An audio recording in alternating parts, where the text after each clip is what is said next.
This is Don Nichols, the youngest son of PG Nichols, whose autobiography I will be reading here in a few minutes. It's also the 8th day of February, 1994. It's in the morning. It's snowing outside. And I'm going to attempt to put on tape the autobiography that my dad wrote when he was in the age of 83. He began with a preface saying, "In writing my life's history, it hasn't been easy, as it is impossible to follow all the events of my life in sequence. Sometimes I think I should have kept my brain well oiled, and maybe I'd have done better. But anyway, read it and laugh or cry, whichever you choose to do. But anyway, have fun. I had fun writing it, and will admit I laughed, and sometimes I had fun writing it, and will admit I laughed, and sometimes I shed some tears also. In writing the history of my life at my age 83, I will have considerable trouble remembering many of the events of my early life, and some of my later years also. So the reader will have to allow mistakes and misspell words. I assure you I'll do my best. My parents were George Arthur Nichols, and mother's name was Mariah B. Kibby Nichols. Born to their family was Gladys Idella, James Calvin, Ovid Ray, Perry George, and Letty Ann. I was born July the 10th, 1890, and named Perry George Nichols. The first thing I have any remembrance of was the birth of my sister Letty. I was about 4.5 years old. She was born August the 27th, 1894. The reason I remember it so well, she was strangling on phlegm, and it looked as though she died. The next thing that rings a bell in my life was my 4th birthday. Our next-door neighbors, the Rushtons, had a daughter named Bessie, whose birthday was the same date. Though she was 5 years older, we always celebrated our birthdays together, generally with homemade ice cream and cake. Someone in the party told Early Rushton and I if we would put salt on a robin's tail, we could catch it. After wearing ourselves out chasing robins and throwing a pound or two of salt at each of them, we gave up. I was given a nice little cream pitcher, and Bessie was also given one like it. I gave my pitcher to one of my daughter-in-laws 2 years ago. While the party was in process, Mother was doctoring our Jersey cow that had cut herself on some wire while in the pasture. I went to help by brushing the flies off of the cow with a bushy tree limb. The cow threw her head around to scare off the flies and struck my head with her horn, so I was a sorehead for several days. I was now off the cow with a bushy tree limb. The cow threw her head around to scare off the flies and struck my head with her horn, so I was a sorehead for several days. I was now getting old enough to remember things in my life. I will not be able to narrate them in sequence, but will tell my stories as they come to mind. Evidently, I was an odd child because I insisted on wearing a dress until I was 5 years old, and on several occasions I took off my pants, and Mother had quite a time getting me to give up dresses for pants. I still hung to my sunbonnet until I was 7. Then Mother hid my sunbonnet in the attic of our house, and the mice chewed it to pieces to build their nest. I still have my first suit of clothes that Mother made me when I was 2.5 years old. It was made of blue velvet. All of my children have had it on when they were about that age. I started going to school at the age of 5, and I liked her very much, although she gave me my first whipping in school. It was customary for some of us children to carry in coal from the woodshed. This day, Early Rushton and I were chosen for the job. While in the shed, we blackened our faces with coal dust, and of course our fingers left streak marks. And when we came in the schoolroom, all the children laughed. We told the teacher the dust just got on our faces naturally, so it didn't work. No, it didn't work. Teacher worked us over with the rubber hoses. We deserved it, and I always liked her. She passed away a few years later with consumption. In the early days, most teachers were very partial towards the girls. If a boy and a girl got in a fight, the boy received a whipping, and the girl was made to stand in the corner where she would start to cry, and then the teacher would say, "Take your seat." Several of the girls were teachers' pets and could get away with about anything. One girl by the name of Alpha Maine was very bad about slipping up behind us boys, pulling our hair to go on and play. One day I was combing my hair in the hall in front of the mirror, and Alpha slipped up behind me, and as she reached for my hair, I turned and gave her head a good yank. She said, "Haven't you any brains?" My answer was yes, in the seat of my pants.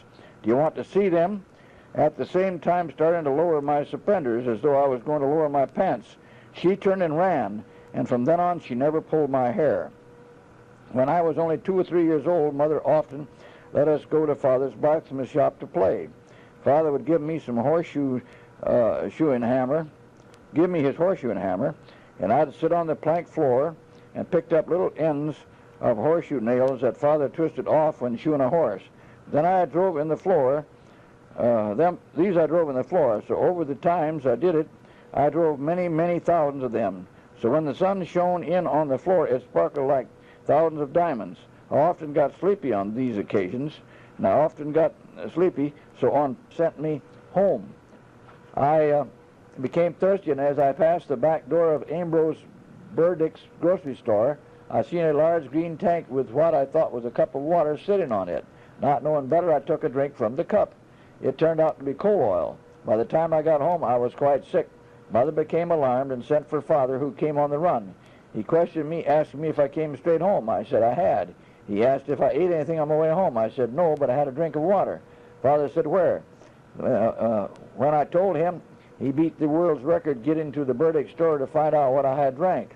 On learning it was coal oil, he sent for Dr. Farlow, and they arrived at our house in short order. After Doctor questioned me and examined me, he said I'd be sick for a while, but would get well soon. That never happened again, I assure you. I was about 4 years old and was at Father's shop and decided to go across the street and play with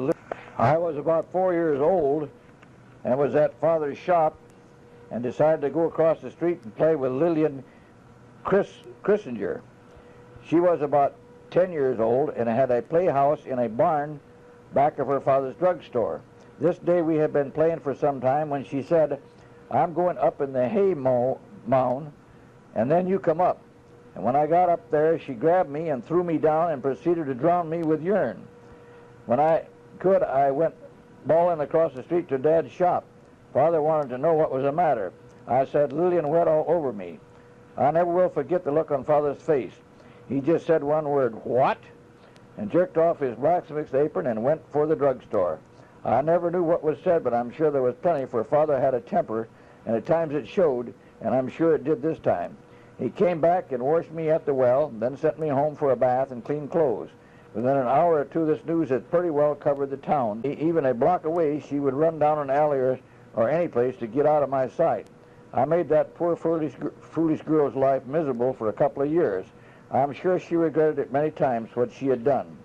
I remember in those kid days that 2 or 3 times a year an Italian would come to town leading a trained black bear that sure excited us kids. He would wrestle the bear, which was muzzled, and afterwards he would pass his hat for donations. Then he would get the bear to climb a telephone pole and ask for another donation. We children hated to see him leave town. Also, often in the summertime, an Italian would come to town with a hand organ and a pet monkey. They sure excited us. The monkey, dressed in a little red coat and pants with a peaked hat, would pass among the crowd with a tin cup for people to drop money in, and would tip his hat. All this while the man turned his hand organ. I think we children in those days got more out of life than the children today. Children expect so excited us. The monkey, dressed in a little red coat and pants with a peaked hat, would pass among the crowd with a tin cup for people to drop money in, and would tip his hat. All this while the man turned his hand organ. I think we children in those days got more out of life than the children today. Children expect so much more, now it appears. When I was 8 or 9 years old, myself and pals played at killing Indians. We used guns made of old broom handles and were very successful in our battles. We never lost. We never lost a man, but what we did to the Indians was terrible. After each battle, the prairie was covered with dead Indians. We never bothered to bury them, and years later, when the farmers started to break up the prairie soil, I'm sure they must have had a hard time with their plows running into so many Indian bones. Even though I didn't like to go to school, I was compelled to go, and I got pretty fair grades in all subjects except grammar. And in that I was a total failure. Some of our teachers were quite nice then, things went smooth. But if a teacher was hard to please, I sweet williams, violets, and buttercup flowers. We had wonderful times, too. There was a pond a short distance east of the school, and in the spring we boys would go out by it to kill garter snakes. They were very plentiful, and it seemed every time we went after them, there were just as many. When I was around 10 years old, the girls in school got to grabbing the boys' caps and throwing them down the holes in the girls' privy. One day, a girl grabbed my hat and headed for their toilet with me right after her into the toilet. You should have seen the commotion. There were 4 girls busy and several waiting their turn. They came flying out of the toilet like a bunch of chickens flying out of a hen house when a fox wanders in. They went screaming to the schoolhouse to break the awful news to the teacher, who was aroused by the screaming.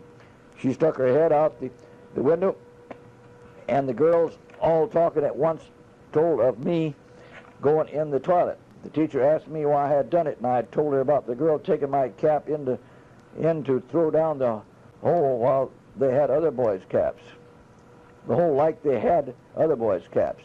She bit her lips to keep from laughing, but warned me never to go in there again. I replied, I'd go in again if they took my cap. Well, that broke up the cap-stealing ring, so peace prevailed once again. One nice spring morning when I was around 8, the call of the wide-open spaces hit Brother Ray, George Rushton, and I. So we skipped school. We went to East Bridge for a swim, but one of the teachers sent word to Father at his shop. Well, time passed quick, and here come Father with a buggy whip. I'll never forget how he tickled raising my legs every few steps on the way back to school. I never was so happy to go to school as I was right then.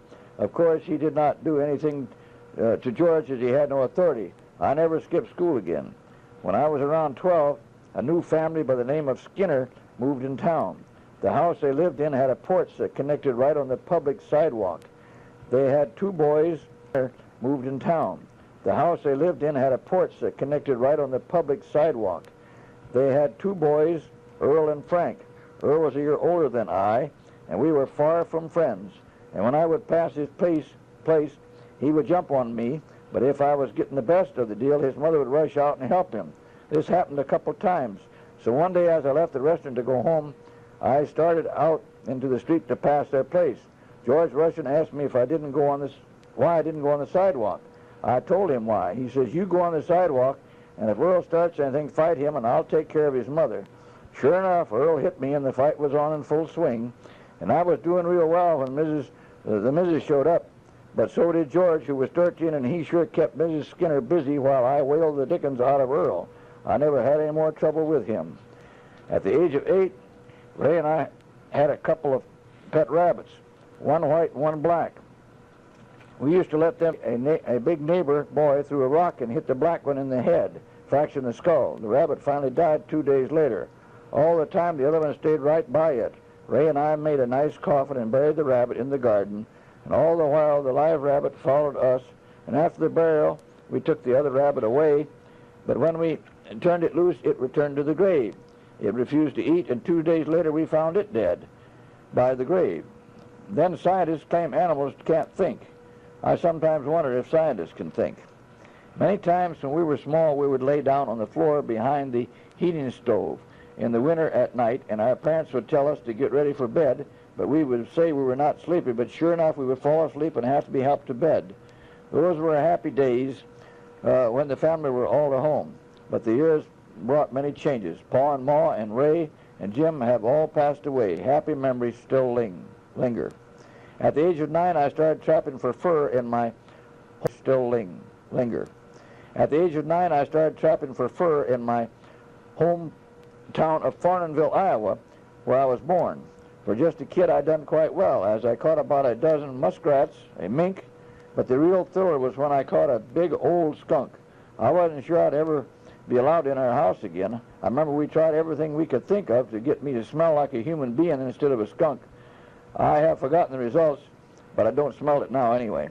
On the first day of May, it was a custom to give May baskets to those sweethearts and friends who before that date every kid in town was busy with cardboard, different colored tissue paper and flour paste, smearing the house up, making May baskets.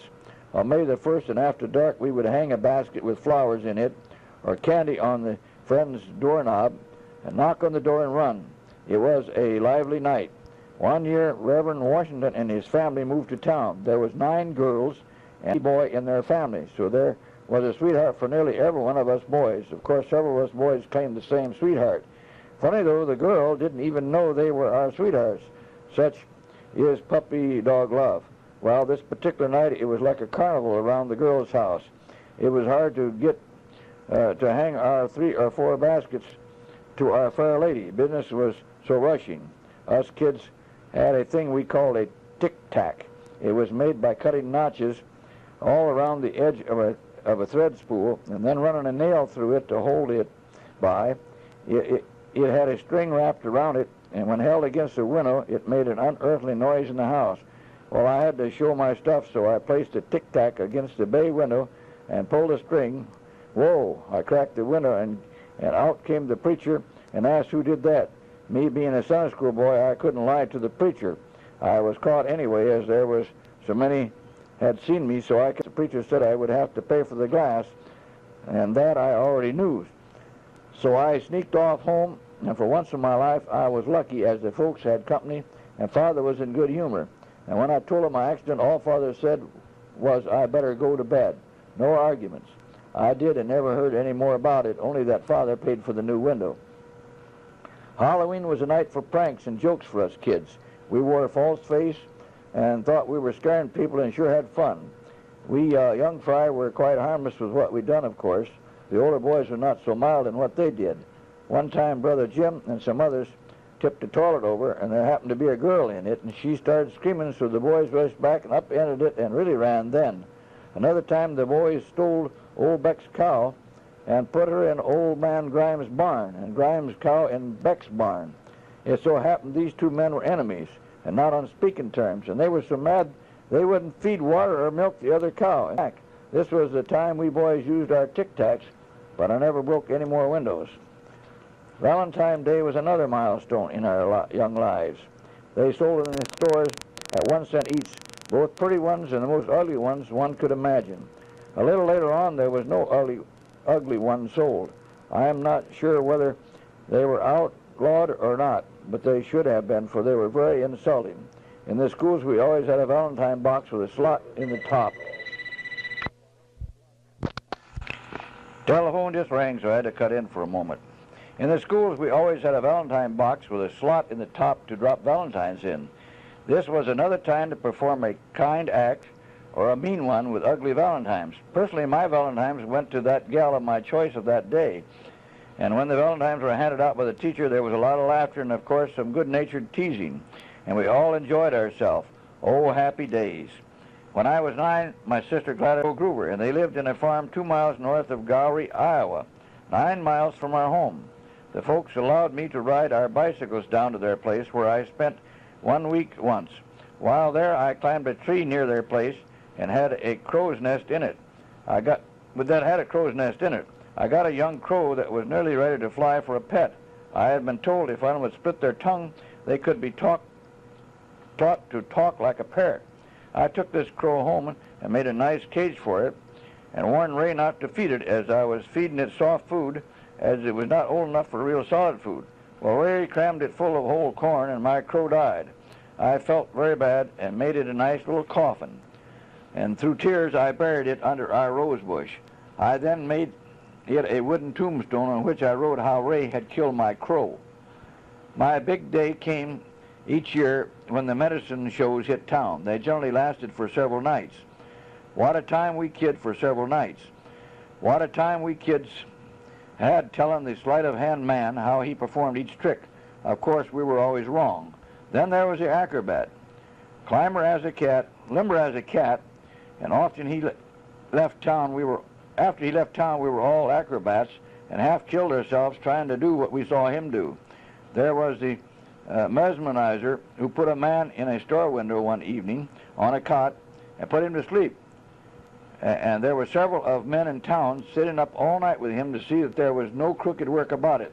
The following night, he was carried to the showroom in the town hall and awakened in the show.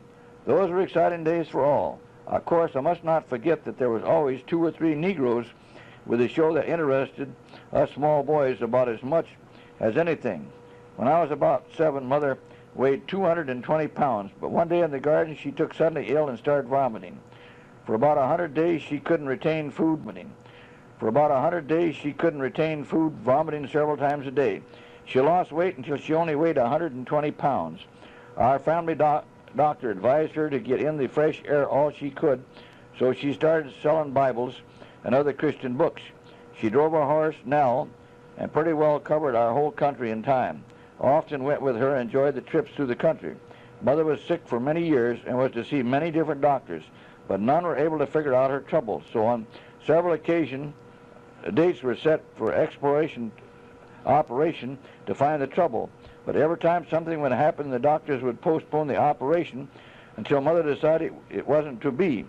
It was many years later that she had an appendectomy, and after that she was greatly improved in health, and for 10 or 12 years before she passed away, at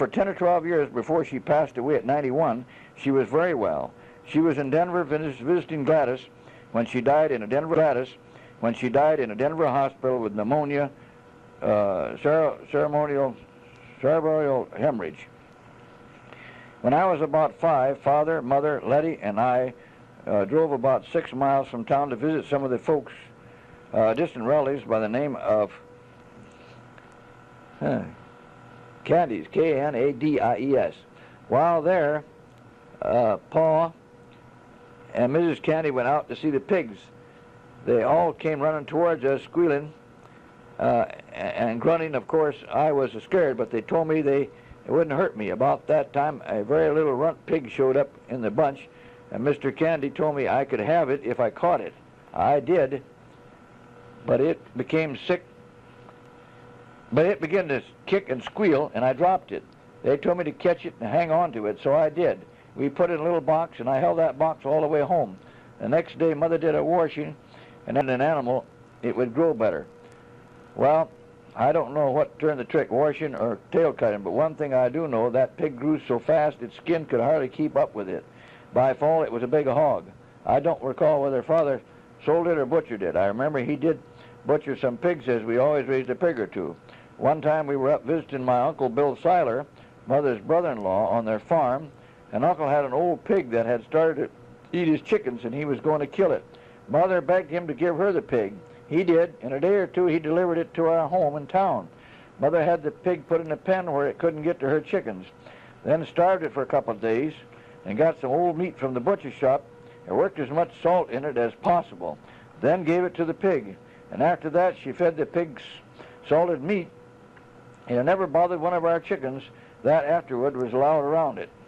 Most of our kids went to Sunday school every Sunday to learn the golden rule. But still the devil had a good hold on us. School every Sunday to learn the golden rule. But still the devil had a good hold on us.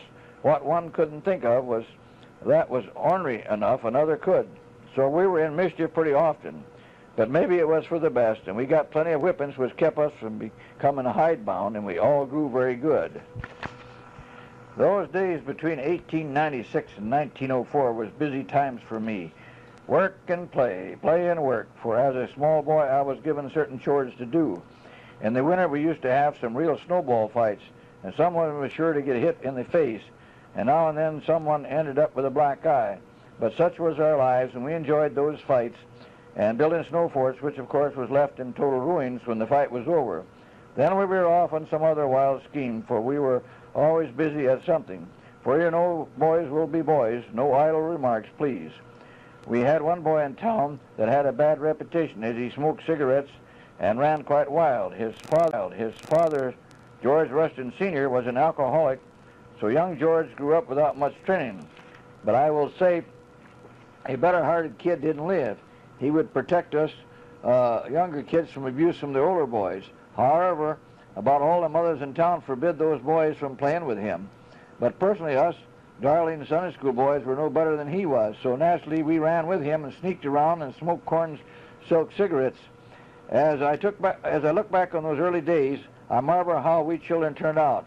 From all the reports, George became a very nice family man, but I'm sorry to report that a great many of those mama boys that attended Sunday school regularly turned out to be real rotten and disgrace to the human race. You can't judge a book by its cover or how far a toad can jump by its looks. My Uncle Lon, Mother's brother, lived at Gilbert Station, Iowa. He was a stock buyer and often made trips to Nebraska to his at Luke's place to buy stock.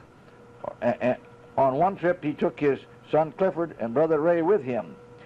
And it so happened a day or two before they arrived, some of the cousins had found a coyote den and killed several pups. Ray asked Uncle Lute if he would send him a coyote pup if they found any more. He promised he would, so it was not long after that Ray received an express box with the coyote pup. A happy kid was he, but not so with me. I wanted one too.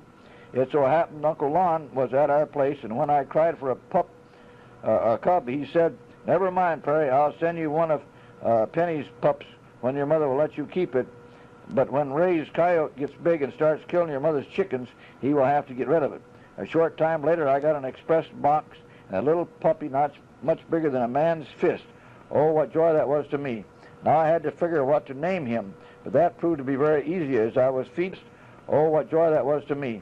Now I had to figure what to name him, but that proved to be very easy as I was feeding him a little piece of meat. He overreached to nip my finger. From that time on, he was called Nip. I kept Nip until I was married and my daughter Hazel was born. And as funny as it sounds, Nip was jealous of the baby, and being real old was afraid he might bite Hazel, so it was up to me to do something. I had to do what was a real heartbreaker. I shot him and buried him. I swore I'd never have another pet, and to this day I have kept my word. The story I'm about to relate will likely be doubted by some, but I assure you it's every bit the truth. There is a connection with the above story as it refers to Nip's mother, Penny. As I said before, Uncle Lon lived at Gilbert Station. The town was named after a man by the name of Gilbert, as the town was built on his land. In the year 1893, they built and proceeded to fill them with ear corn. Down through history, there has always been stories about rats, like the old English story of the Pied Piper, which we are all sure was just a fable. However, there are some stories about them that is true, and this is one of them. With so much corn handy, the rats began to increase until every building and every place a rat could live became overrun with rats. It appeared the rats was going to take the town and surrounding countries. Something had to be done. Mr. Gilbert offered a bounty of 1 cent for every dead rat delivered to him. The men of the town and boys got real busy. They bought wire traps that caught from 10 to 12 rats at a time, then put them under water and drowned them and reset the traps. Some shot rats all day with 22 rifles as they were out running around in day as well as night. Mr. Gilbert was getting so many dead rats that it was eating into his finances to where he had to discontinue the bounty offer. Along about this time, a man came to my Uncle Lon's place on stock business. He had a rat terrier dog by the name of Penny. A man came to my Uncle Lon's place on stock business. He had a rat terrier dog by the name of Penny in his buggy, and the dog spied the rats running around, and that was too much for the terrier. She was out of the buggy and nothing flat and catching and killing rats. Uncle Lon just had to have her and bought her for $10. She was my Nip's mother. Mr. Gilbert, like most speculators, had a chance to dispose of the corn at a nice profit, but hung on hoping to get more. After several years, he decided to shell the corn and sell. The people of the town chose up sides to kill rats, and the side that killed the least had to furnish an oyster supper for the other side. Each side had certain piles to throw the dead rats on. There was only one crib shelled, as over the years the rats had so honeycombed the corn while eating it that the corn shelled out didn't hardly pay for the shelling. Mr. Gilbert neglected to have the dead rats hauled away and buried until they began to scent up the whole town. Then he hired a man to remove and bury them, and this was a big expense. Nearly every summer went to visit Uncle and family, and there was 4 corn crypts along the street from Uncle's house, and Sister Letty and I would sit for hours in an upstairs window watching the rats running from one crib to the other, which they did all day. It was a thrilling sight to us. It was necessary to keep Penny in the house most of the time, as from killing so many rats she got considerable poison in her system. The veterinary told Uncle to give her lots of grease and fats to counteract the poison, and at that she nearly died a few times. One summer while we were there, Penny got out and was in the barn barking. Aunt Sarah said, "Come on, we got to help her." The barn had been vacated for some time as the horses were in the pasture. Aunt took a pitchfork and began to throw chewed up hay and chaff out of the manger. There were several rat nests in the manger, rats of all sizes, and Penny actually killed 64 rats of old and young. One very unusual thing happened one summer while I was there. Mr. Gilbert had a hog pen and an old hog house about a half a mile from town. He would have his hired man driving the pen each day with corn on his wagon, and he would let the team walk while he scooped corn out to the pigs. Rats would come by the dozen and eat corn with the pigs. One morning my cousin Cliff and I was there, and Mr. Gilbert said, "Cliff, bring Penny up tomorrow morning as we're going to tear the hog house down and build a new one." We were there the next morning, and as strange as it may sound, we never seen one rat. Cliff and I wondered if the rats heard Mr. Gilbert say that he was going to tear down the buildings. They really are a strange creature. They have been known to abandon ship before a fire. My dog Nip was as good a ratter as his mother, and though we didn't have rats in our town a great deal, there was some, and different ones would catch several at a time in a wire trap and then hunt me and have me get Nip, and they would turn the rats all loose at once and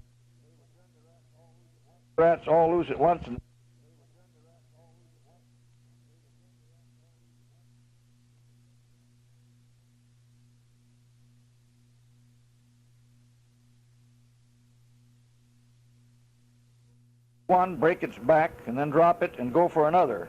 When all lay kicking, he returned to each one and finished them. To me now this seems real cruel, but in those days it was fun. There was generally several around that thought Nip was the greatest dog on earth. A couple of different years I had a job about twice a week in the summer turning the ice cream freezer crank for Burgett's restaurant. It was a large freezer, and towards the last, Burgett's son Roy, who was 18, had to finish the job. For this I was given a dish of ice cream. I was in a restaurant one day when Clint Kissinger came in and bought a package of gum, then handed it back and said he guessed he'd take peanuts. He started eating it, and Mr. Burgett said, "Clint, you didn't pay me." And Clint says, "Yes, I gave you, yes, but you didn't pay for the gum." And Clint says, I know it, I didn't keep the gum." The crowd started to laugh, and Mr. Burgett said, "You win, eat your peanuts." Another one of my weekly chores was to find old broken dishes and bottles which I'd take in the chicken yard and break in very small pieces with a hammer. The chickens would flock around me and gobble up the pieces about as fast as I could break them. We also bought oyster shells which we fed the chickens. It was a mystery why they ate them, but I learned years later that they were necessary to the grinding of their food. Many years later I found gizzard stones in Wyoming that were left there by prehistoric birds and lizards which were ate for the same purpose and were very well polished from being in their gizzards and rubbing together. We made a trip about twice a year, 10 miles from our home, to visit my Uncle Bill Seiler. We kids had great fun. One time while there, their cattle got into the corn, then I was to get the cattle out of the corn. So they, with Ray and I, got on horses. I was no horseman, and the way we went down through that cornfield wasn't slow. My horse didn't have a steering wheel and didn't need one, as she followed the other horses on the lope through the dry corn stalks. I thought the stalks would tear off my toes as they passed through them, as I was barefooted. I hung to that horse's mane until I was sure I pulled some of it out. Well, when we got back to the barn, nobody had to tell me to get off. The rest of the day we snared gophers, which was much fun. Mother's half-brother Alex Miller lived on a farm 18 miles from our place near Dayton, Iowa. They had a very large vineyard of Concord grapes, and we were invited to come and help ourselves as many went to waste. Mother took Letty and I, and we went and spent several days there while Mother canned grapes and made jellies and jams. We ate grapes until they almost stuck out of our ears. A little later, Concord grapes, and we were invited to come and help ourselves as many went to waste. Mother took Letty and I, and we went and spent several days there while Mother canned grapes and made jellies and jams. We ate grapes until they almost stuck out of our ears. A little later, Uncle moved into Dayton as he had asthma very bad and was unable to farm. On our visits at these times, Charlie, who was my age, and I would go collecting walnuts and hazelnuts along Skunk River, not far from their home. They were very plentiful, and we got a real winter supply. It was great fun, and we watched a great many timber squirrels doing the same as we were laying in our winter supply. It was beautiful there in the big timber along the river, and they bring back memories that I can never forget. One fall, Brother Jim and Mother drove down to Uncle Alec's farm. We only had one horse, so my folks borrowed a horse and wagon from Ezra Rushton, a neighbor. On their way home, Ezra's horse dropped dead in the middle of the road. They managed to get the wagon home with a quilt she made. Mother raised full-blooded, silver-laced Wyandotte chickens. They were beautiful, and Mother got a very good price for them, as much as $1 apiece for pullets, when common chickens only brought 15 cents. She sold settings of 16 eggs at $1, when eggs often brought 10 to 15 cents per dozen. She guaranteed the 15 eggs out of every setting would hatch. Different ones didn't want to pay so much for the settings of eggs, and would go to the store where Mother sold eggs and buy them to set. The merchant told Mother. She laughed and said that was all right. Mother had known it before and had dipped the end of every egg in melted lard, and then they would not hatch. When no one had luck with the store eggs, they came and bought from Mother. There was a man living in Lake City, Iowa, that got several settings that Mother sent by partial post. We were having a 4th of July celebration in Lake City. She took Letty and I, and we went by train up there. It was 18 miles, and we arrived about 6 in the morning. Mother asked the first person we'd met where this man lived. We then took a stroll by this man's place. He was in his chicken pen feeding his chicks. Mother said, "Oh, what beautiful chickens. What kind are they?" And the man told her. She asked where he got them, and he said he bought settings of eggs from Mrs. Nichols of Farnhamville. She asked how he got them. He said by mail. Mother said, I wouldn't think the eggs would hatch. The man responded that they hatched almost 100%. Then Mother told who she was and demanded pay for every egg, and she would go right from town and have him arrested for using the mail to defraud. It was fun to see how quick he came to the fence and paid Mother without saying a word. In the summers, we tried snaring gophers on the prairie and had fair success. We would make a loop in the end of a string, and this we placed around the gopher's hole in the ground. Then we'd lay down if saying a word. In the summers, we tried snaring gophers on the prairie and had fair success. We would make a loop in the end of a string, and this we placed around the gopher's hole in the ground. Then we'd lay down a few feet from the hole, and when he stuck his head up out of the hole, we jerked the string and caught him, maybe. My life's actions prove I was no angel. One time, Sam Humbert, Alan Fosgate, and I were down to Hardin Creek for a swim, but we got a wild notion in our heads we wanted to roast a chicken over an open fire like the old pioneers did.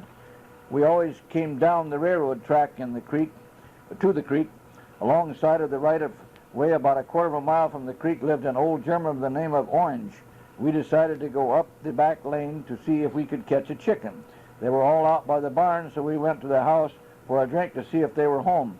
They were and gave us a drink, but the devil was in us bigger than a woodchuck, so when we saw the barn, we made a jump to catch a hen. They were leghorns and as wild as a partridge and flew cackling in all directions. The German came out the house and yelled at us, so we started running. So did he. And believe me, he could sure kick up the dust. But we did too, and the closer he got, the more we kicked up. We beat him to the creek by the skin of our teeth and ran right through it. But the old man stopped and began cussing us out in German. We didn't wait for the translation, but took his word for it. The wild prank spoiled our whole summer, as in order to get to the creek, we had to pass his place, and we were afraid he would see us. As I grew up, I became quite fast at racing, and only 2 boys of my age could outrun me. They were Don Christinger and Ed Sanders, each a year older. Some of my chores was taking and bringing the cow from the pasture, milking, cleaning out the barn, feeding the stock, horse and cow, carrying in coal or wood or water. In spring it became raised, was a long ways from just play. I often helped my father at the blacksmith shop. When tires on wagons and buggies had to be reset, I helped, and when Father had to use the horsepower to run his lathe with, I had to harness our old blind horse Nell and drive her on the horsepower, and all the while hearing the boys a block away playing baseball. I lived through it, but it was tough while it lasted. Father had a woodworker's shop also, but Mr. Main and Dad, as we called him, was the millwright that done the work for Father. He repaired broken and worn parts of wagons, buggies, and other machines that had wooden parts. Of course, the old pieces accumulated, and that is where my job started. I sawed them in stove wood links and wheeled them home in a wheelbarrow. That old woodshed I'll never forget. In the summer evening was home in a wheelbarrow. That old woodshed I'll never forget. In the summer evening was getting in wood or coal, I often stuck my head out the back door and yelled, "Hello," real loud. And my echo came back to me twice, sometimes 3 times. I never tired of the echo. The mystery of life, how little we know.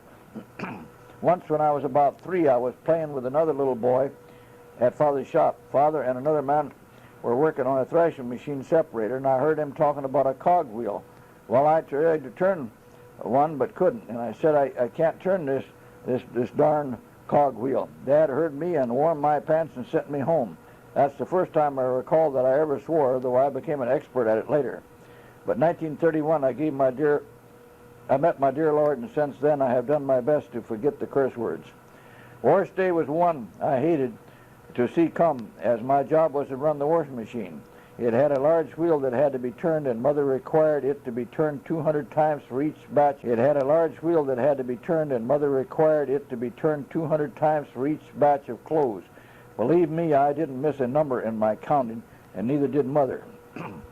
One summer, a balloonist came to our town and made a deal with the merchants to make an ascension every day for 6 days. We were all thrilled to see him go up way high and perform like a trapeze.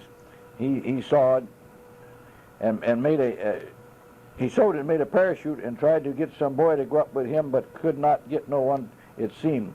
When the chute was finished, he attached it to his seat, and everyone wondered what was going to happen. It turned out that Brother Ray was going to put on the harness to go up just before the balloon was to rise. But Ray told someone, and Father quickly stopped that. Then the balloonist asked Frank Summers, who was standing by with his shepherd dog, if he could take the dog. He gave Frank a quarter and put a shawl strap on the dog, and away they went. It was quite a sight as the dog found in a field by a farmer, but he couldn't get to the dog to release. The dog was so scared and wild. The farmer finally cut the ropes, and the dog headed for home with the shawl straps on him, dragging some rope. Though the dog always followed Frank, he never got the dog off the farm again.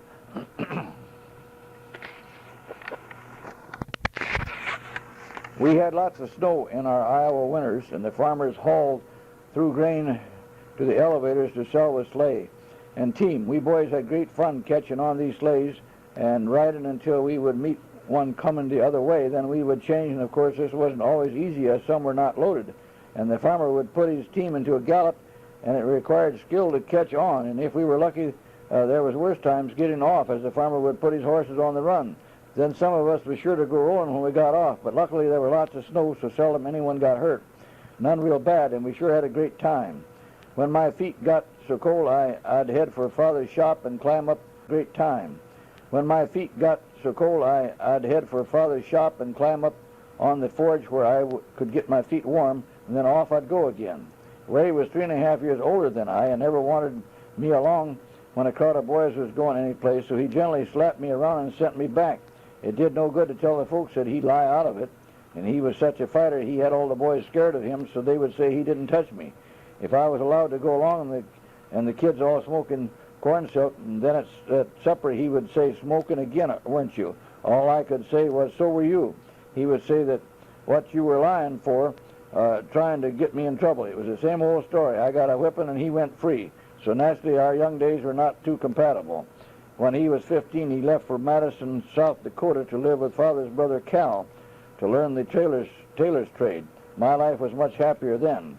One year, Mother's brother, Uncle Randolph, wrote that he had a bumper crop of apples and no market. I do know that for 3 weeks or more, our home became a real produce market. I didn't know there were so many apples on earth. People came every day and bought a bushel or two, and Mother sold all that she didn't can. Uncle didn't want any pay, but Mother managed to buy him a new suit of clothes and do other things for him to pay for them. When I was 14, I went to work for Frank Johnson in his hardware and worked for him until I left for Minnesota. More about this later. At this time, I had quite a variety of things to do. I put buggies together that came unassembled, also farm mowers and rakes, one binder, and of course I often went to Frank for instructions. Frank also bought cream from the farmers, my job was to test it. One day I got careless and spilled acids which I used in testing cream. I got it on my shirt, and it didn't take long to get the shirt off, what was left of it, and get to water and wash up. In those days, the farmers kept their cream cans in tanks of water. A farmer came in and ordered it. I used in testing cream. I got it on my shirt, and it didn't take long to get the shirt off, what was left of it, and get to water and wash up. In those days, the farmers kept their cream cans in tanks of water. A farmer came in and ordered a tank or 2 by 3 feet. A tank 2 by 3 feet. Frank was not a tinsmith, so hired a man that claimed to be. What a job. He worked on it a day and used about 3 pounds of solder. It was a mess. Frank was disgusted and knew the farmer wouldn't accept it, so he told me to go to work on it. I knew less than nothing about soldering, but I performed a miracle and improved on it, so it pleased both Frank and the farmer. Another feather in my cap. I forgot to mention I received $10 a month. In our young days, we always went barefooted in the summer, but Mother set the date to start at May 1st, and we never got off our shoes until that date. Many kids went barefooted earlier. There was a small stream that ran through our town, and when I was no more than 6 or 7, I used to and a string and a piece of worm on the hook and catch little bullheads and some sunfish less than 2 inches long. I had a fish bowl at home where I kept some, and a tub under our pump full of water where I kept the rest. You know, I'd give a lot to lay on a bridge today and catch those fish, but there is no bridge, and even the little stream has completely disappeared. No sign there has ever been a creek there. Times may change, sure change many things. From the time I was 8 years old, I remember us kids playing ball in the street in front of our place. We were never troubled by traffic, as our house was the last on that street. That wouldn't work today with the cars running everywhere. We kids had a great time playing store. We made money out of cardboard, drove a thriving business. None of us got rich, but we made a big living. And the mud pies we made out of the Iowa mud were so hard, I think if I was back there I could still find some of them. We had many things we used for groceries. I doubt they would sell today, but they sold good in our time. We all had our sweethearts. It was fun, though, while it lasted. We didn't bother about divorces.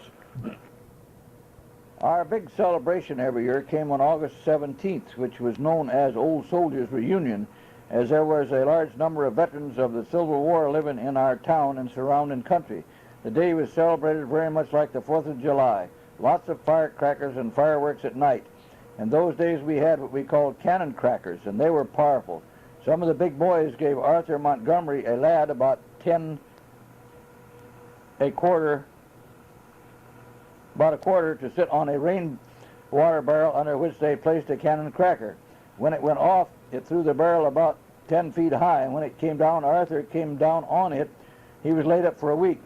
On one of these celebrations, Ray got the job of carrying a bucket of water for the men that ran the merry-go-round, and he would ride all he wanted to. He finally tired of the job and turned it over to me. I rode that merry-go-round 47. He finally tired of the job and turned it over to me. I rode that merry-go-round 47 times, and to this day I can hardly look at one. Back in those days, we saved up every penny for these times. I had got enough together to buy a whole cigar box full of small firecrackers, but in some unaccountable way, I let a spark get in the box, and all I could do was to get back and watch my big day go up with a bang and smoke. I was bankrupt until the next year. Oh, it wasn't a complete failure. There was excitement all day long, and I enjoyed myself, that's sure. When I was 8 years old, Father, Mother, Letty, and I went to Stewart, Nebraska to visit Uncle Lutz and family. At first, the folks were not going to take me as school was in session, and they didn't want me to miss school. They relented and said if I'd go to school in Nebraska, they would take. Of course, I consented. My cousins, Ray and Arnold, were attending school in a sod schoolhouse, so that is where I went with them. These sod buildings were built by plowing the prairie and cutting the sod in about 2-foot lengths. These sod buildings were built by plowing the prairie and cutting the sod in about 2-foot lengths and laying them up the same as bricks. They are very substantial buildings and last for years. Their roofs were sod also. Many early settlers on the prairies had sod houses and barns. One day while riding with my cousin Jim, when we were coming home from my country store, we seen 2 men a horseback following their dogs, which were chasing a coyote. Jim heard the team up, and we got real close and saw the dogs kill the coyote. Thrilling to me. Early Rushton and I used to get in a fight now and then. He would go crying and tell his mother I hit him, and most of the time she would call me and ask me to question, but she would call me and ask no questions and would whip me. Then Early would laugh at me. If I told his mother of our trouble, she would just say, "Quit quarreling and go play." In Farnhamville, Iowa, where we lived, hit our town. Lots of people had storm cellars, or caves as they were called. We had one, and we kept our canned goods in the cave, and Mother always had lots of canned fruit and vegetables also in the cave. We had a bed also in the cave we had a bed in cyclone season for children if called out in the night, which often happened. I had a cousin, Russ Lee, visiting with us, and this particular night a storm came up and Father yelled, "Get to the cave." I grabbed my pants, but Russ was not familiar with this kind of life and came running in his shirt tail. When we got in the cave, we found neighbors Hamilton and family had beat us. Russ tried to hide behind me, and the 10-year-old Hamilton girl took off one of her shirts and threw to Russ. He put it on. We had great fun teasing him. Letty had 27 dolls, but her favorite one was a Negro doll called Cassie. She had it with her and laid it in a chair, and someone sat on it. It started to say "Ma," but died before it got all the words out. Chair, and someone sat on it. It started to say "Ma," but died before it got all the words out. And that was the end of Cassie, to Letty's great sorrow. If I remember that night, the storm hit the south part of town. We lived on the north side. It lifted up one of the long corn cribs and made a corkscrew out of it, settled it back down almost in perfect position. The other end of the crib was not moved. We had many storm scares, but never one at our house. In 1893, a cyclone hit Pomeroy, Iowa, practically destroying the whole town. Siley Rushton and his family lived there. Siley had learned the blacksmith trade working for Father and had a shop in Pomeroy, so the folks were very concerned about their welfare. The storm struck about 6 in the evening and could be plainly seen from Farnhamville, so many men climbed up on the roof of their house for a better view that Father had to order them off, fearing the roof would cave in. The following day, Father and Mother drove to Pomeroy to see if Rushtons needed help. It turned out they had just sat down to the table when Siley heard the roar like a train and went to close the door, which was open at the moment the storm hit, lifting his house practically 100 feet in the air and then dropping it. There were 5 in the house, Mr. and Mrs., a son and daughter, and Mrs. Rushton's brother Jesse, who was 12. Mr. Rushton and his son were killed instantly. The little girl was unharmed. Mrs. complained of a pain in the head and was in the hospital for a couple of weeks before there were x-rays. The doctors couldn't tell what her trouble was. After her death, they found a sliver of wood about 3 inches long and the size of a pencil in her brain. The boy Jesse had an injured jaw. That was all his life. He was unable to open his mouth more than half an inch. While in the hospital, the doctors and nurses had to bribe him with a nickel to take his medicine. When he was about to leave the hospital, they asked him what he was going to do with all his money. His answer was, "Do you think I'm going to run around without any?" There were some peculiar things happened in the storm. My parents saw oat straws sticking clear through 2-inch planks. They saw chickens running around with hardly a feather, but their skin was black and blue like it was bruised. There was a little baby found 2 miles from town in a field, asleep with a calf, neither hurt. A 2-year-old boy was found in the field when someone heard a piano. On investigation, they found the little fellow thumping the keys. The piano was only slightly damaged, and the boy was unhurt. There was a great many of the town that had been killed. On my 14th birthday, Mother gave me a very nice gold ring, which I greatly admired, but I had a bad habit of taking it off and laying it on the washstand when I washed, and going away and forgetting it. Letty would pick it up and wear it, and when I'd go back, it would be gone. This caused some harsh words between us. This particular day, I grabbed her hand and said, "Give me my ring," very angrily. Mother, between us. This particular day, I grabbed her hand and said, "Give me my ring," very angrily. Mother said, "Give him his ring, and if you ever find it on the stand again, throw it away." My reply was that if that is the way you feel, throw it now, and handed her the ring. Mother said, "Go throw it." Letty went out the back door, but instead of throwing it, she hid it under the sidewalk. I at once headed for the barn to do chores. Shortly, Letty came to the door and said, "Mother said for me to find that ring." I had no idea of any place to look, so disobeyed. I did.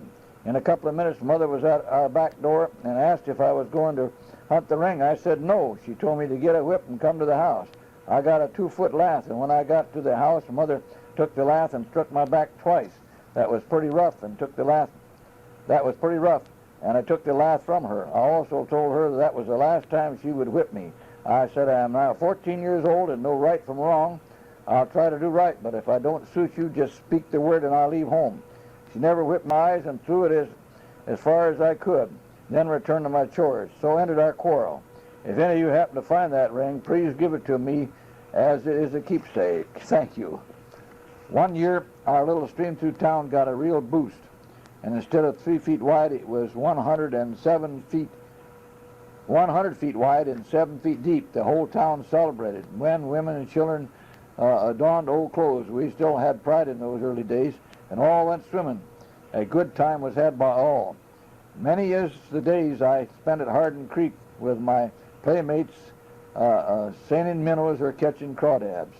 This brings to mind one time after a very hard rain, we kids were out in the street to run in the mud and water, and we found baby frogs by the dozens and little minnows in every little water hole. Also, some flopping around on the muddy road. Father told us they came down with the rain and they had been sucked up by a water spout from some pond hole. Also, some flopping around on the muddy road. Father told us they came down with the rain and they had been sucked up by a water spout from some pond or lake. I have heard of this happening in other places. In 1899, we had a terrible fire in our town. About 2 in the morning, Father yelled to us kids upstairs that there was a fire as both church bells were ringing. We were out of bed in nothing flat and on the run downtown. Reinhardt's 2-story store was all in flames. The whole town was soon there, and the hardware opened its door, and everybody grabbed a pail or something to carry water in. 2 men were on the town pump working a handle as fast as they could, so a bucket line was formed. The fire was so hot and the store so far gone, the men gave that up. Next to it was a small post office building only a foot away. In some way, the men managed to get a heavy rope around it, and every man that could get a hold on the rope started pulling, hoping to pull the building out in the street. But the rope burned in two, and the men all went in a pile. That building burned, and next was a harness shop, which the men and boys tried to drown the fire. It was no use. The next was Harry Cook's grocery, and the results were the same. One couldn't get close enough to throw water on it, and there was a 4-foot space between this store and the next, which was a restaurant. The men went up in the attic of the restaurant and chopped a hole in the roof, and several couldn't stand the heat and came down. But Bert Carlson and Father stayed, and the men pushed up a 2x4 plank. The two pushed it on the roof and against the side of Cook's store, and as the inside was pretty well burned out, they managed to towel the wall back on the inside, which smothered the fire for a few minutes. Then the men really poured the water on and stopped the fire. Next to the restaurant was old Dad Howe's 2-story grocery, and the men had agreed if it took the restaurant, they would not try to save Dad's place, as he was an old miser. While the fire was charged for every box, other stores gave freely. If the fire had burned Dad Howe's store, it would have got the hardware store, which was next and the last in the block. My story will show how stingy Dad Howe was. In 1897 or 98, there was a great deal of thieving going on around the country. George Howe had a dry good and grocery store across the street from his father, Dad Howe, whom I spoke about above. George was a fine man and highly respected by all the town. He decided to install a burglar alarm which would ring in his house 2 blocks from the store if it was sprung. One very bright moonlight night, the alarm went off. George dressed, took his revolver, and as he left, his wife told her to go across the street to the hotel and get help. But he was a brave man enough, and in this case, he was foolish and went alone. When he got to the store, he found the door partly open, thinking maybe his clerk, John Wyatt, might be in the store. As this night he was out on a party, he yelled, "John," but got no answer. Then he saw a man on the balcony in the rear of the store, where the man started out a window to get on the roof of a shed. George headed for the back of the store on the outside to head him off. Not seeing, he started back and saw 2 men running down the sidewalk. Just as he got to the sidewalk, another man came running and shot George in the neck, cut in the jugular vein, and George soon bled to death. The shot awakened the Crope family, and they looked out the window and saw all 3 of the men run by, but did not recognize any of them. A couple weeks later, a man came to town and said for $500 he would produce the man that killed George. If no conviction, he was to get no money. A man started to circulated a petition to raise the money. He came to Father's shop for a donation. Father asked him how much Mrs. Howe gave, and he said $5. Then Father asked how much Dad Howe gave, and again the reply was $5. Father had quite a temper, and he said George was as good a friend as he ever had, but if his wife and his father didn't care more than that to catch the murderer, he wouldn't give a cent. The man said, I never thought of that, and went to everyone who gave money and gave it back. George's murder. Father had quite a temper, and he said George was as good a friend as he ever had, but if his wife and his father didn't care more than that to catch the murderer, he wouldn't give a cent. The man said, I never thought of that, and went to everyone who gave money and gave it back. George's murderer was never known.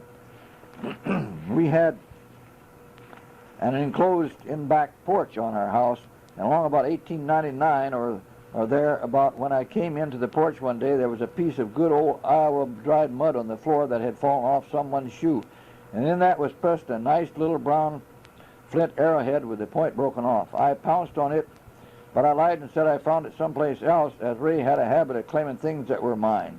That little arrowhead sparked a blaze in me that lasted for 55 years. More later about Indian relics. In the winter we did lots of ice skating. I was never a fancy skater, but could get over the ice pretty fast. We had a game we called cracking the whip. It was exciting and a little dangerous. A dozen of us would take a hold of that, brought the guy on the tail end around like a whiplash.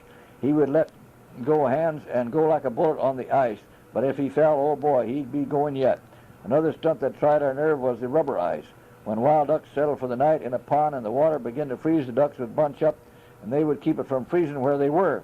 After the ice around was quite thick, they would fly away, leaving open water possibly 10 or 12 feet across them. For some unknown reason that froze, it was called rubber ice, because as you passed over it, it sunk down like walking over a stretchy canvas. It would crack a lot, but not break too easy. We would line up and come as fast as we could and slide across it as fast as we could. But sooner or later, someone was sure to break through and get a cold ducking. I was lucky. I never went through, but I saw many others take their ducking. How we would laugh. We had a great many games that were without danger. Most of the time we played baseball. In a couple of years I played football, but was not popular in my young days.